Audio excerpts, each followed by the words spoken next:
ní ìṣẹ̀lẹ̀ kan ṣẹlẹ̀ lánàá ṣùgbọ́n kí tó sọ ìṣẹ̀lẹ̀ tó ṣẹlẹ̀ lánàá mo fẹ́ kí gbogbo ọmọ Yorùbá ká ní ìfúnra àti ń pariwo ìfúnra lógun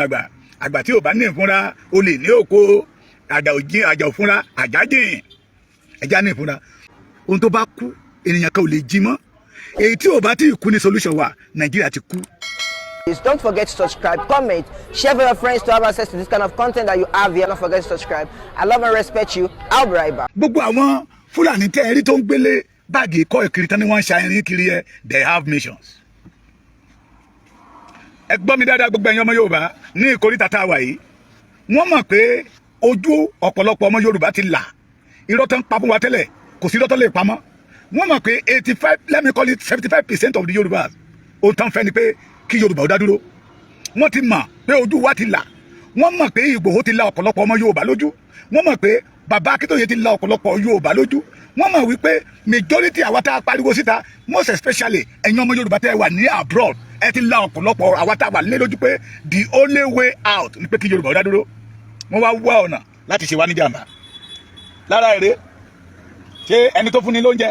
ìjà lè ṣépè fún bí impossible gẹ́gẹ́ bí àṣà yín eléèbú ẹni tó fún ni lóúnjẹ a lè ṣépè fún a máa ṣàdúrà fún ni àwọn ọmọ Yorùbá kan ló bẹ̀rẹ̀ kalẹ̀ tẹ́ bá wo nọ́mbà tó wà ń bẹ̀ it's not funny kì í ṣe nọ́mbà Nàìjíríà wọ́n pè ní Yorùbá Social Welfare Foundation ìtọ́jú àti ìdàgbàsókè àwọn ọmọ ilẹ̀ Yorùbá website wọn lẹ̀ ń wò yẹ informal lẹ̀ ń wò yẹ nọ́mbà wọn lẹ̀ ń wò yẹ they are from Americas they are ready to serve the Yorùbá people kí ló dé tàwa níta lè jọ ìpè papọ̀ mọ́ wọn oúnjẹ làwọn pé o ohun tó pínlẹ̀ nílé o bó ti ṣòwò ẹ̀ lórí kìnnìún lé ní o ewúre o gàrí ni o kẹ́lẹ́ mọ̀ pé bí ń bẹ́ẹ̀ ń lù ú kẹ́lẹ́ mọ̀ pé Yorùbá ti ń tijú tẹ́lẹ̀ Yorùbá ẹgbọ́bìnrin kan ó sọ mẹ́ ó ní níbi tí ìyàyẹ dé àwọn tí ń jóúnjẹ ọ̀tá ewúre o àwọn kan ló pọ́nkẹ́lẹ́ yìí o you can do the same thing you can support ewúre tó bá jẹ́ èèyàn mẹ́wàá lẹ́yìn náà lórí ọ̀fẹ́ láti fún lóúnjẹ ẹ fún wọn lóúnjẹ ẹ má jẹ́ kí ìran àti ìpinnu Fúlàní ó ṣẹ mọ́ ìran Yorùbá lára and let us do the kọ́ni style tán lò fún wa káwa náà lo kọ́ni style to reject their food we can live without their food àwọn tó bá ń kílámọ̀ ni pé ẹjẹ́ ń gbà tàwa o ẹjẹ́ ń gbé ṣúwá o ọmọ àlè nírú ẹ̀rọ àwọn ẹbẹ̀ back to my topic ẹjẹ́ àfúnra kátúkìyè sára ẹjẹ́ àfúnra ká má bàa wọnú pápẹ́ wọn finally majority oúnjẹ wọn tá à ń jẹ wọ́n tẹ́tí rí pé ojú wa ti là wọ́n á pọ̀ ìsì ọmọ ẹlòmíì mi mọ̀ nǹkan tá a rí nínú màálù wọn o àwọn gan oúnjẹ o lára tí mo fi ní ẹja fúnra nìyẹn ọmọ yẹn wá pè mí awájọ sọ̀rọ̀ ó ní ìṣẹ̀lẹ̀ kẹṣẹlẹ̀ ní ìlú Adó ìlànà thank God for the ọkùnrin kan tí Ọlọ́run lò ó ní wọ́n kàn ní àdúgbò pé ọkùnrin yẹn wá fi mọ́tò lé ọ̀kadà yẹn lọ ó ń lé ọ̀kadà yẹn lọ ọlọ́kadà yẹn dẹ̀ gbé ẹni yẹn sẹ́yìn wọ́n rí pé ó gbé àpò kan dání àpò yẹn wà lẹ́yìn máṣíìnì ẹ̀ ó ló bá ń lé lọ ó ní nígbà tó dé ilé-iṣẹ́ rédíò Ayéfẹ́lẹ́ lẹ́kìtì gbogbo yín lẹ́mọ ilé-iṣẹ́ lẹ́mọ̀rúkọ rédíò ilé-iṣẹ́ Ayéfẹ́lẹ́ ní Fálẹ́gàn ó ń pè bẹ̀yẹ ní Ọláolúwa everybody tó bá jẹ́ ọmọ Èkìtì tó jẹ́ ọmọ Adó wàá mọ Ọláolúwa Muslim Grammar School ó ní níbẹ̀ yìí ọmọkùnrin ti fi mọ́tò cross wọn ó fi mọ́tò cross ọlọ́kadà yẹn ó ní ló bá bọ́lẹ̀ pé àwọn ará àdúgbò tẹ̀ fẹ́ máa lu kọ́kọ́ fẹ́ máa gbé ń jà pé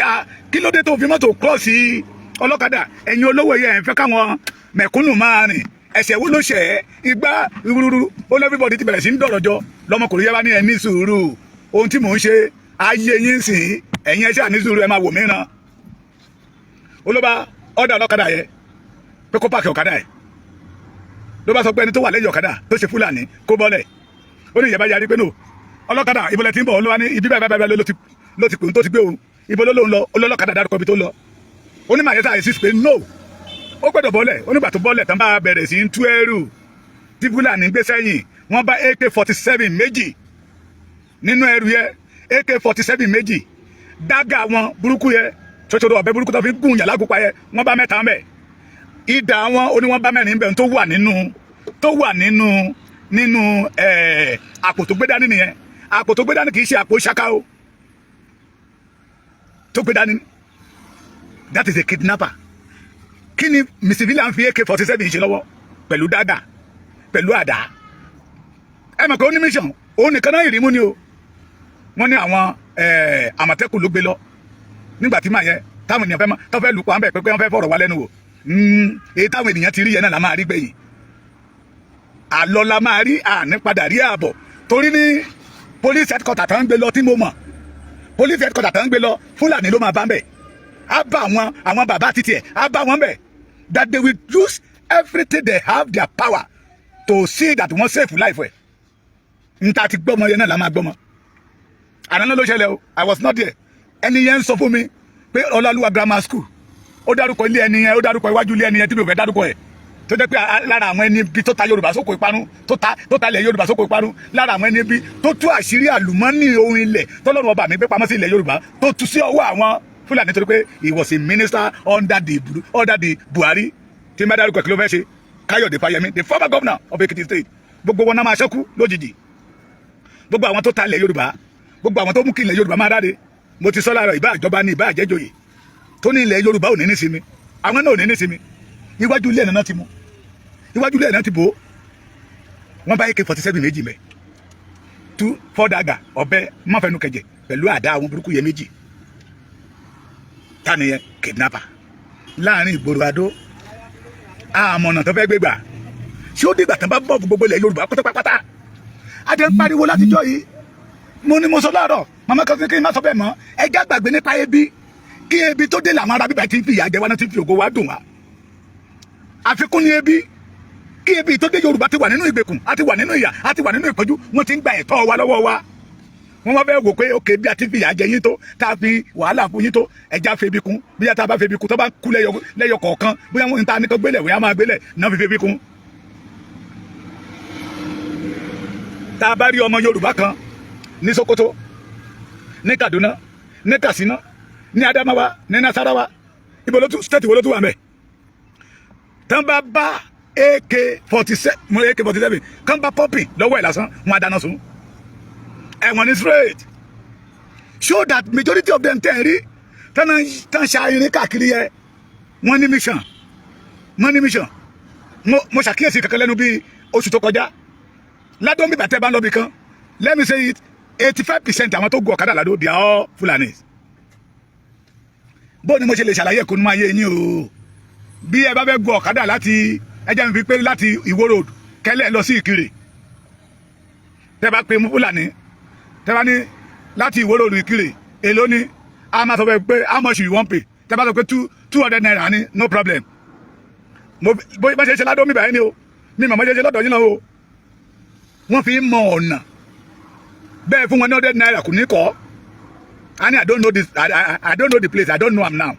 baba mi Akirin Adébáyọ̀ you are welcome Salawu Salimatu Bọ́lá Dalẹ̀ you are welcome Ọláoyèwọ̀ adára fún yín wọ́n fi mọ ọ̀nà gbogbo ilẹ̀ Yorùbá ni ẹ gbọ́ àwọn ọmọ wọn tó kó wá sọ́dọ̀ wa iṣẹ́ wo náà wá ń ṣe lọ́dọ̀ wa ilé iṣẹ́ wo ni federal government dá sílẹ̀ Yorùbá tó fi jẹ́ pé ọ̀dọ̀ wa náà wà they have mission but our leader keep quiet dídákẹ́ náà ni problem àwọn leader wa bóyá ìbẹ̀rù bóyá ọjọ́ bóyá owó tẹ̀dẹ̀ ń wá pé tábà ti sọ̀rọ̀ tábà náà bá sọ̀rọ̀ ń sìn àwọn Haúsá yẹn ò ní jẹ́ kí national cake ó kàn wá ohun tó jẹ́ pé if Yorùbá stand today ń tẹ́ máa jèrè ẹ̀ ẹ wo àwọn tá lọ ń pé ó jẹ fún bẹ́ẹ̀ ẹ wo tí mo fi ní pé ẹgbẹ́ gàrí kan fún mi náà ní o mo fẹ́ fi ṣètò ní ẹ wo gàrí kádúpẹ́ lọ́wọ́ ẹni tó wo ni tó mọ́ni lójú o ọ̀pọ̀ ní owó bí táwa o mo appreciate social welfare foundation ẹ̀yin ọmọ Yorùbá yóò dára fún yín o ẹ wo gàrí tí wọ́n fẹ́ gbé fún odidi baálé báánà tó lọ ń pè àwọn ènìyàn wá pé má bọ̀ àwọn ọmọ Yorùbá ti fẹ́ fún wa lóúnjẹ àwọn ọmọ Yorùbá ti fẹ́ fún wa lóúnjẹ ẹ̀yin bó jẹ́ pé ká mú ká fi tẹ̀bà lọ́jọ́ kan ní àtúmọ̀ pa àjẹyẹ ẹ wò ó níbi tó báyé Yorùbá jẹ́ dé Yorùbá ti ń jẹ àjẹyó àti àjẹsẹ́kù tẹ́lẹ̀ Yorùbá ti ń fọ́njẹ tọrẹ fún yàn wọ́n bò wá bíi èṣù because they have mission in Yorùbá land ẹ wá wo gbogbo ohun tí ọmọdé yẹn mọ́ sọ lánàá tí n bá ti sọ pé lánàá kì í ṣe àná Monday àná starting from 2020 to 2021 ohun tí ọmọdé yẹn mọ́ ti sọ ń gbà yẹn lọ́hùn ṣé wọ́n wá sí ìmúṣẹ àbí wá sí ìmúṣẹ Yorùbá wake up in our land àti gbàlejò ọ̀ràn in our land we must flush them out if you want to flush them out not by Nigeria army not by Nigeria police or civil defense we need pure genuine authentic Yoruba man. That is why we are saying that we need Yoruba nation. We want to govern ourselves. We want to secure our land because we have gbàlejò ọ̀nà. Àti gbàlejò ọ̀nà. Adó ti kúrò, Adó Èkìtì ti kúrò ní ìlú kékeré. Abẹ́ni tó bá ti pẹ́ tó ti wá sádó gbẹ̀yìn. Every blessed day ládó ń fẹsẹ̀ yìn. Adó ti kúrò àwọn ìlú mi tó tóbi tẹ́lẹ̀ Adó ti lé wọn bá kì í ṣe pé tó dúpọ́ mọ́jọ́ mọ́ Èkìtì Adó ti lé wọn bá so láàrin ìgboro Adó a state capital for that matter tí Fúlàní àtọ̀húnrìnwá bá ń kó AK-47 káàkiri the Nigeria police tẹ́ bá wọn ní junction wọn á gbé POS dání the Nigeria army àwọn tí gómìnà lọ gbà nígbà tó pa àwọn ọba méjì yẹn à ń bá wọn àti ń bá wọn ní junction táwọn náà ń gbé POS dání we don't need them tá a bá fẹ́ kí Yorùbá ó ní sinmi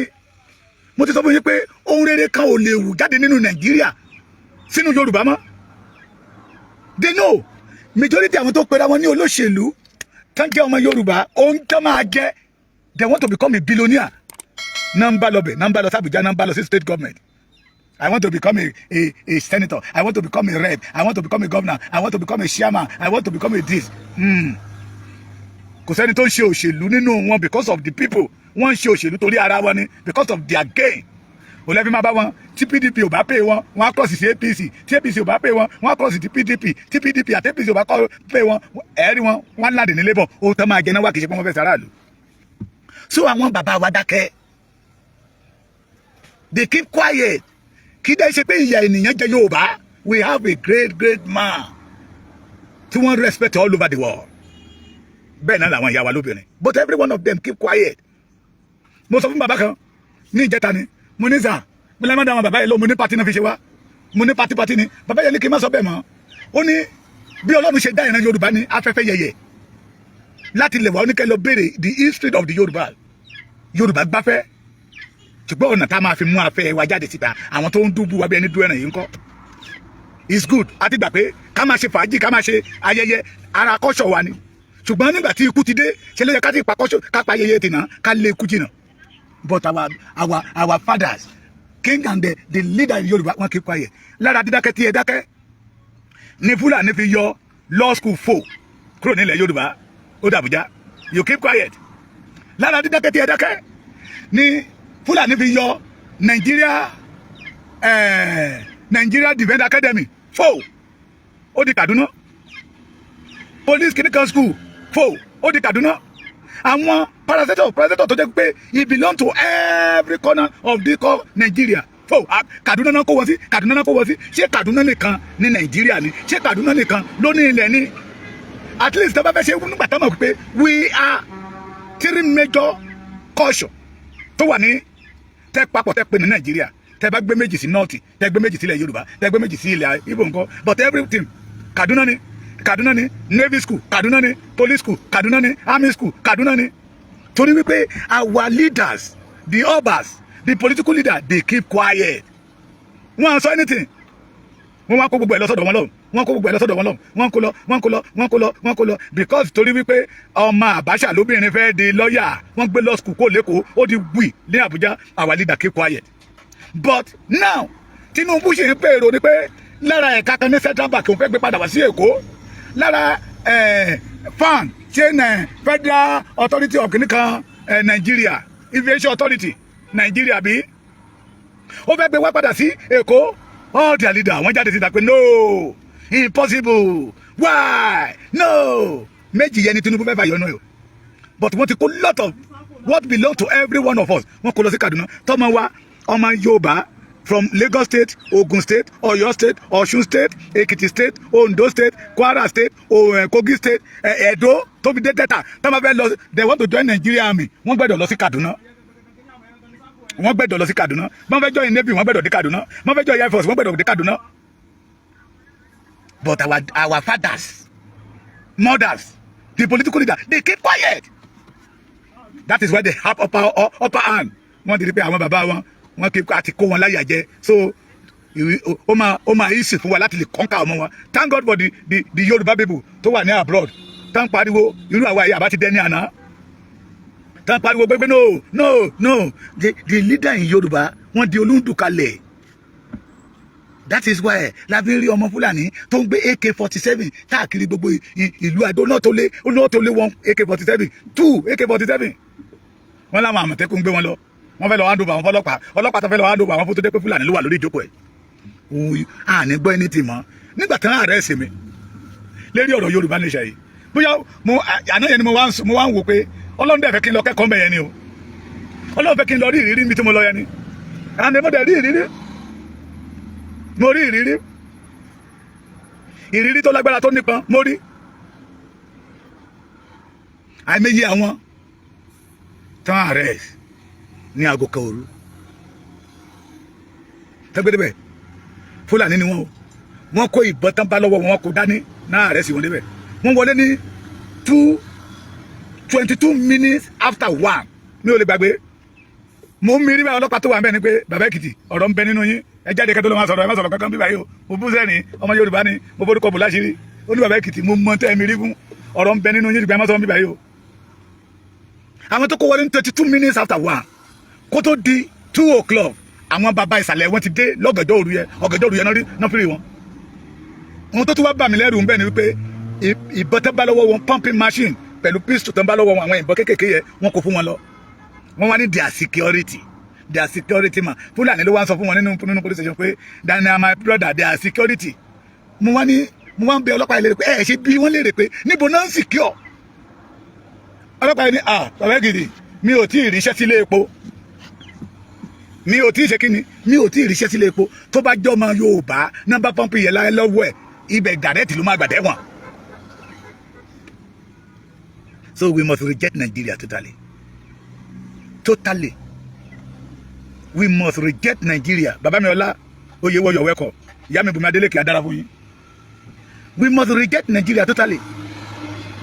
Àwa tá ṣe wá jáde síta ní tá pariwo láti ti wọ́ a bag of cement Dangote now 11,500. Mo ní well done. A bag of rice is now 85,000. Well done. Tó bá dé pé àti ohun tó yẹ ibi tó ti yẹ ká fi pẹ̀lẹ́kùtù pẹ̀lú ìrọ̀rùn pé ìbò sí tí gbogbo ìwọ̀n ènìyàn ti máa bá wa gba tó bá jẹ́ pé ìgbà yìí láti jáde síta that we reject Nigeria totally kì í ṣe orin tá a ti ń gbọ́ orin náà ń kọ fún wa if you give me your mandate I promise you 6 months every angle of this town will have light àdúgbò pé orin tá a ti ń gbọ́ ti pẹ́ bàbá Ìyábọ̀ ọkọ nìyẹn fún yín títí olóṣè àwọn ológun ti kọ́ sẹ́yìn o bàbá látòrí bàbá yẹn ẹja bíra wa léèrè ṣé kì í ṣe orin tí bàbá Ìyábọ̀ ọkọ ní láti 1999 làwọn tòde òní náà ṣe nǹkan fún wa. Don't expect any good thing under Nigeria. Ṣé ẹ dáwọn ọmọ kékèké tá a fojú di yẹ tán wọlé yẹ bó rí àwọn ọ̀pọ̀lọpọ̀ tá a tọ́ fẹ́ fi àwọn ọmọ yẹlẹ̀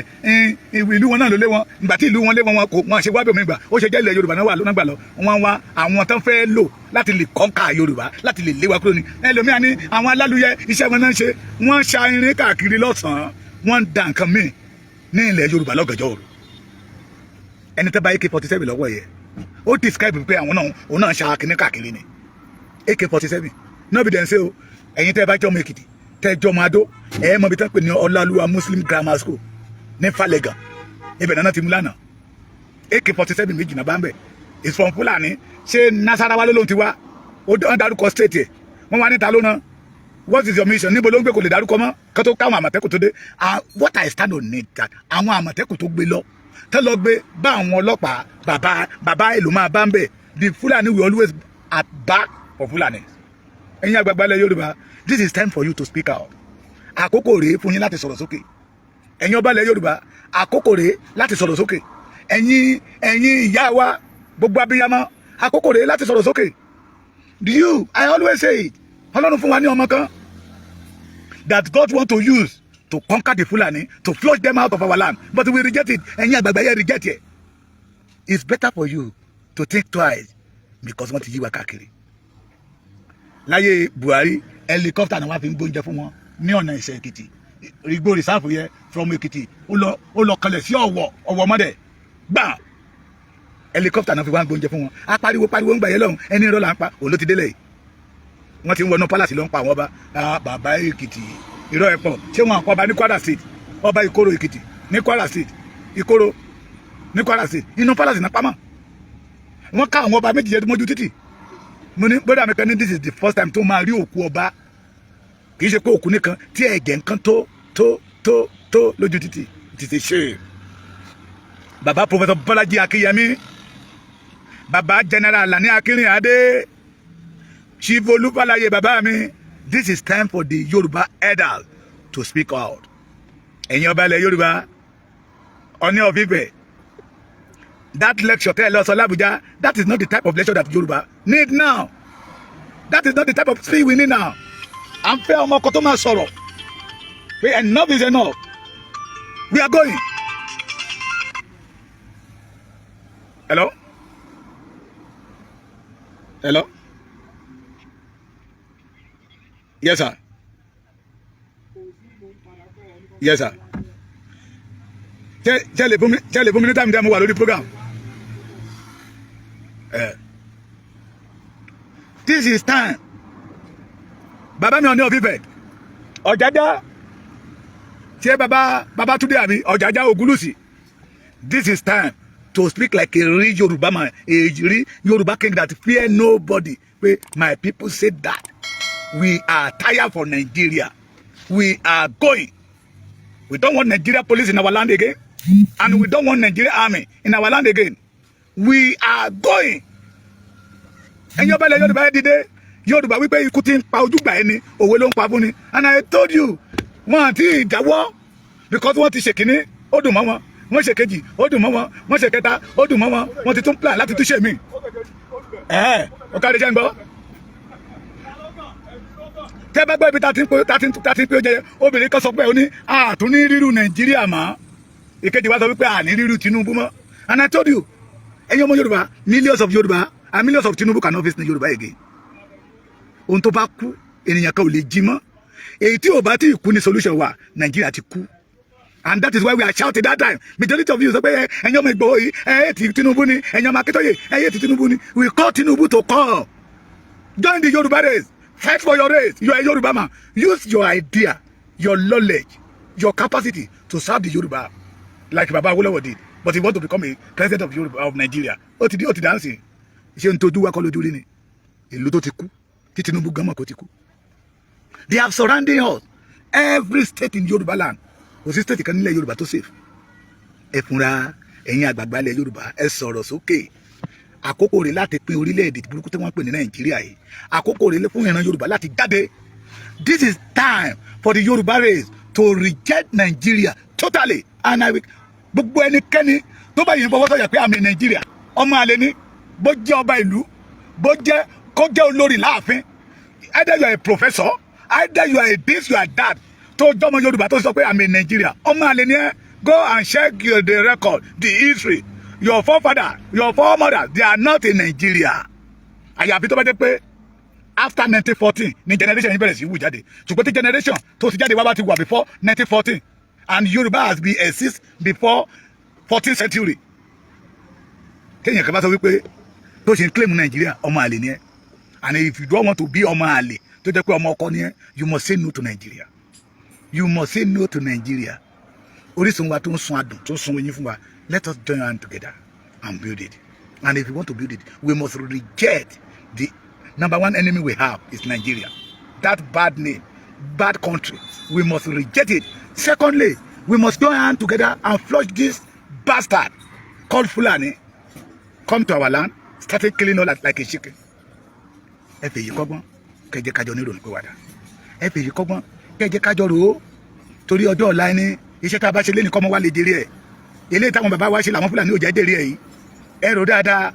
Ẹ wá gbogbo àwọn tó ti kó lọ nílẹ̀ Yorùbá tí ó bá possible fáwọn ará bíbẹ̀ wọ́n ti gbómi òkun wọ́n ti gbómi ọ̀sà wọ́n ti gbé lọ. Mo ń sọ ẹ̀yin ọba ilẹ̀ Yorùbá ẹ rí ọ̀rọ̀ tí mo sọ fẹ́ sọ gẹ́gẹ́ bí ọ̀dẹ̀